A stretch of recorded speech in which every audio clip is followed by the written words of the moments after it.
Assalamualaikum warahmatullahi wabarakatuh. Kembali lagi dengan saya Iwan Sahir MPD dalam pembahasan bahasa Indonesia tingkat SMK, MAK, dan SMA kelas 12 di semester pertama bab pertama. Di bab pertama ini kita akan membahas surat lamaran pekerjaan. Ya, lalu apa saja yang akan kita bahas? Yang pertama, pengertian dan jenis surat lamaran pekerjaan. Yang kedua, isi dan sistematika surat lamaran pekerjaan. Yang ketiga, simpulan sistematika dan unsur isi surat lamaran pekerjaan. Yang keempat, unsur kebahasaan dalam surat lamaran pekerjaan. Dan yang terakhir atau yang kelima, menyusun surat lamaran pekerjaan. Nah, kita mulai saja. Pengertian dan jenis surat lamaran pekerjaan itu apa sih? Dan bagaimana tentang surat lamaran pekerjaan? Pengertian surat lamaran pekerjaan yaitu surat lamaran pekerjaan merupakan jenis surat pribadi yang resmi. Permohonan pekerjaan kepada kantor, perusahaan, atau instansi tertentu. Jadi sifatnya sifat pribadi ya, surat pribadi akan tetapi resmi ya. Jadi bukan beda dengan surat cinta dan lain sebagainya ya. Fungsi surat lamaran pekerjaan yaitu yang pertama sebagai tanda bukti tertulis pengajuan permohonan pekerjaan. Ya, tentunya dari pihak perusahaan atau yang dituju nanti ini bisa diarsipkan sebagai arsip ya. Yang kedua sebagai media atau alat komunikasi antara pelamar dan yang akan dilamar. Yang ketiga sebagai bahan pertimbangan penerimaan pekerjaan. Nah, berdasarkan jenis pembuatannya, yang pertama surat lamaran pekerjaan yang digabungkan dengan riwayat hidup atau kurikulum vitae. Ya. Yang kedua, surat lamaran pekerjaan yang dipisahkan dengan riwayat hidup atau kurikulum vitae ini teknik penulisannya saja. Ada yang digabung dan ada yang dipisahkan. Lalu berdasarkan sumber informasi lowongan pekerjaan itu ada 4 juga ininya kriterianya. Yang pertama surat lamaran pekerjaan berdasarkan iklan media cetak, koran, tabloid dan lain sebagainya.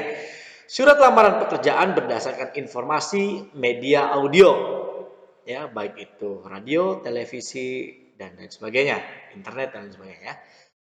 Yang ketiga, surat lamaran pekerjaan berdasarkan informasi dari orang lain, kerabat, teman, sahabat, guru dan lain sebagainya. Dan terakhir, surat lamaran pekerjaan berdasarkan inisiatif sendiri. Ya, ini dia. Lalu isi dan sistematika surat lamaran pekerjaan. Isi surat lamaran pekerjaan yaitu informasi yang tertulis di dalam surat lamaran pekerjaan. Surat lamaran pekerjaan berisi permohonan seseorang pelamar agar diterima bekerja di tempat yang dilamarnya. Jadi besar harapan untuk bisa diterima ya. Nah, isinya terdiri dari 8 unsur dan ini tidak boleh ada yang terlewatkan. Yang pertama adalah tempat dan tanggal pembuatan surat. Yang kedua, lampiran surat. Ya, lampiran surat itu biasanya di atas, ditulis di atas. Lalu nama dan alamat surat tujuan. Yang keempat ada salam pembuka. Dan kelima ada pembuka surat. Keenam isi surat, ini inti dari suratnya. Dan ketujuh ketika ada pembuka tentu harus ada penutup surat. Dan yang terakhir adalah salam penutup dengan diakhiri dengan tanda tangan dan nama terang atau nama jelas kita sebagai pengirim. Lalu aspek-aspek penting yang harus ada dalam surat lamaran pekerjaan terdiri dari pernyataan umum atau tesis dan argumentasi. Pernyataan umum ini atau tesis berfungsi sebagai informasi awal terkait dengan pekerjaan yang akan kita lamar. Sementara itu, argumentasi berfungsi menguatkan pernyataan umum atau tesis tadi. Nah, jadi di aspek awal itu tentang pernyataan umum kita gambarkan dulu, ya bagaimana, siapa, seperti apa. Lalu ditambah dengan argumentasi yaitu untuk menguatkan pernyataan umum yang sudah kita buat di awal tadi.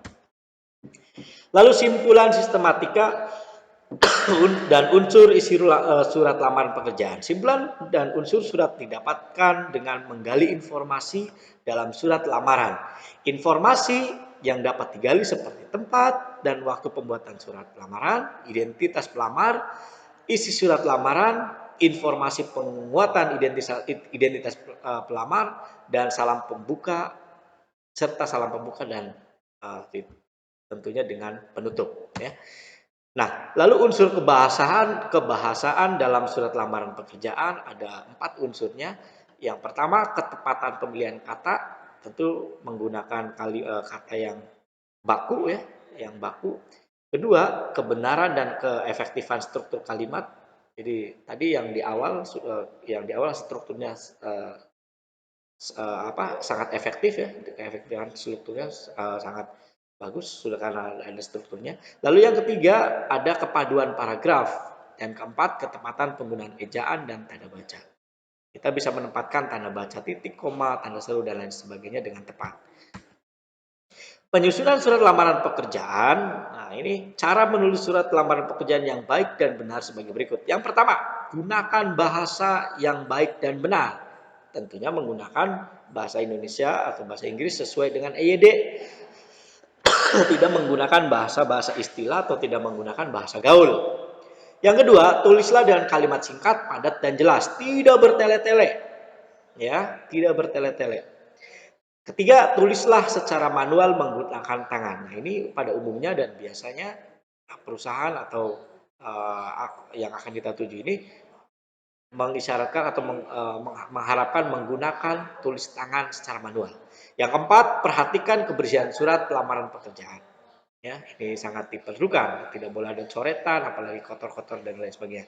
Kelima, isi secara jelas data diri dan informasi tentang diri Anda dan lampirkan dokumen-dokumen penting pendukung. Dan keenam, lampirkan sertifikat pendukung yang bisa menambah nilai lebih